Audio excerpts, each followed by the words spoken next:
Welcome back to the channel. So today I'm going to take all the different data points that you get with Garmin and rank them from first to last, best to worst, and put them in an order of priority on how I treat my training around my Garmin data. Which ones I find the most useful, which ones I pay attention to the most, which ones I downright ignore, and everything in between. Now, I do think it's important to caveat any video like this. Any device should only ever be a guide. Don't rely on it to the digit. Always listen to what your heart and your body is telling you to do. Some days your watch will tell you not to train, but you want to train and you feel good, so go and train. Sometimes it'll tell you to train and you feel rubbish.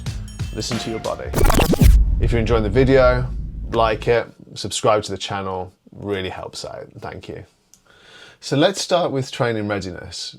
Training readiness is kind of like a snapshot of everything that your watch is telling you. It mostly picks up on 4 very specific bits of data: sleep score, recovery time, HRV, and acute load. Now, the reason this is useful is it's grabbing all that information and putting it up against each other to give you a snapshot of where you're at. That being said, sometimes I've woken up and my training readiness is super low, but I feel really good in my body and I've gone and done a really good workout. Sometimes it'll tell me that I feel on top of the world and I should be able to go and hit PBs, but I just don't feel very good in my body. I don't feel ready. So where would I place training readiness in terms of best to worst? I'm going to move it over to number 2. It's not the be all end all for me, but it is a very good indicator as to how I'm feeling. And it gives me a minute just to check in with myself to make sure I'm feeling how I feel. Sometimes you can deny that you feel rubbish when you're trying to be stubborn. So sometimes it just gives you a bit of a reality check, and that's a good thing.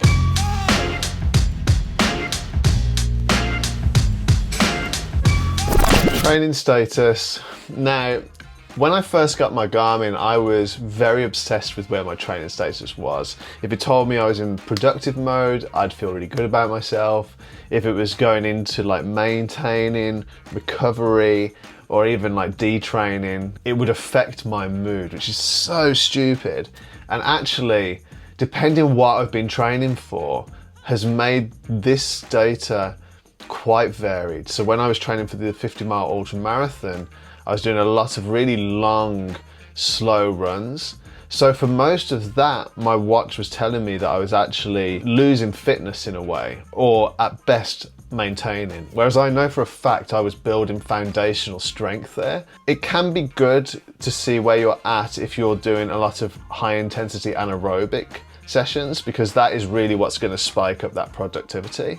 So if you're focusing on that, maybe if you're in like a period where you're training for high rocks or CrossFit, then maybe it can really help. It's so vague to me. It just doesn't really offer too much of a solution when it's giving you the information. So while it's kind of fun to see, it kind of makes it a bit of a game for me, it's not actually very high up on the priority list. So I'm going to put it down in the 6th spot. So next one is calories. I think this is the bit of data that people misuse the most. I think there's a tendency to take it to the absolute last digit and be really specific with it. And I think sometimes that can breed quite a toxic way of thinking about what we're eating.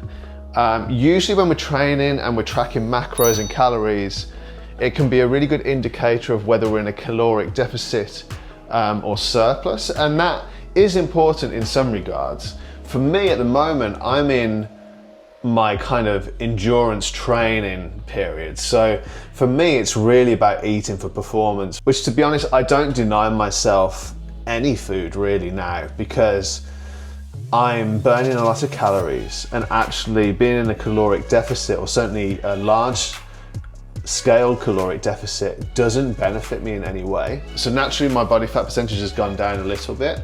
While I was training for the ultra, I've now got a high rocks coming up next weekend, so I've been doing a lot of high intensity anaerobic stuff and cardio. And what's really important to me is that I'm eating enough so I don't lose muscle. That's the problem you can find yourself in when you're in a huge caloric deficit.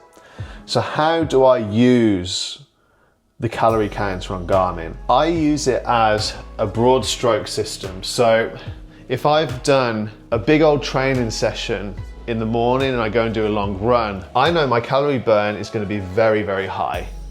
So it's very important for me to eat as much food as I can get in and bring that caloric deficit down, because I don't want to be in anything more than maybe a 200, 300 caloric deficit. And if anything, I want to be really making sure I'm putting food in my body that's replenishing the calories burned. The problem with the actual number on Garmin is there's no way that it can be 100% accurate. So don't obsess over the number on Garmin. Use it as an indicator to tell you where you're kind of at, and then make sure you're eating enough food through the day to fuel your performance. So while I find calorie counting kind of useful in some ways, in terms of priority of how I use my watch, I'm going to put it down at number 5. Suggested workouts is an interesting one because it's not something that I used for the first 8 months of using my watch. But if you find yourself in a period of training where you're not necessarily working towards something specific and you just want a device to tell you what workout to do on any given day, the suggested workouts on Garmin seem to work really well. I tested it out over the last few weeks. I actually really enjoy how they vary the workouts and how they structure the interval training, the base running, recovery runs. So I found it quite a useful tool. It's not one that I use all the time, and I don't lean on it all the time because I have other forms of programming my workouts week to week. But in terms of how useful I find it, I would put this at number 4, and definitely something to look at if you don't have a PT or if you don't have another means of programming your weekly workouts or your workouts to achieve a specific goal. Sleep score is one of the data categories that actually I've enjoyed the most. If you wear your watch at night, it tracks your different stages of sleep: deep sleep, light sleep, RME. Let me check, is it RME? Is that what it's called? I need to double check this.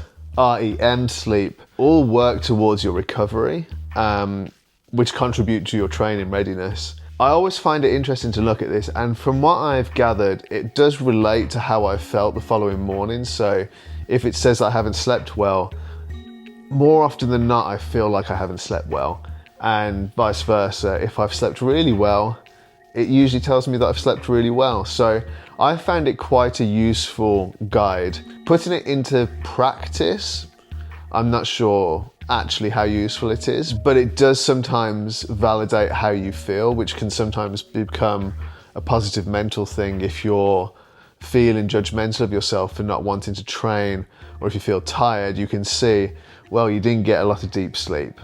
So in that case, I find it personally useful and fun to look at.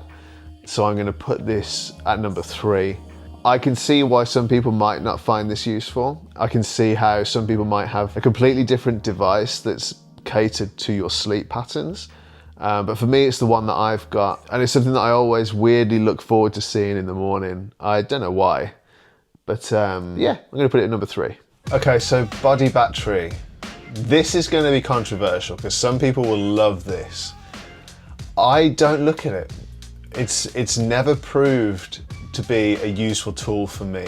It's never spurred me on when I've needed a little push to go for a workout, and it's never pulled me back when I've needed a rest day.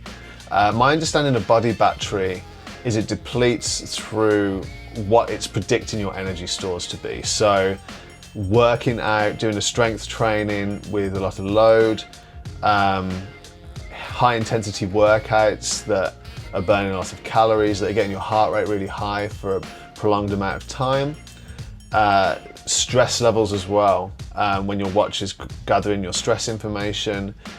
All this will contribute to your body battery. The way I think people can use it is it's sort of almost like you're becoming a phone and your battery through the day is depleting, and I suppose you could use it in a way that allows you to check in with yourself if you're not reading the signs of feeling tired throughout the day. But for me, I've never really looked at it and had any use for it. I've been interested by what it might be, and like I've seen that it's given me some like plus points at sometimes I'm really drained. But it hasn't really related to anything that I've done in the day, so I can't, in good conscience, put it anywhere other than at the bottom of the pile for me. It's just not something that I use, and I think people use these devices in all kinds of different ways. You might look at body battery more instead of the training status or the training readiness. We have these devices as a guide, and we learn to use them for ourselves. So for me, body battery hasn't really become a useful tool.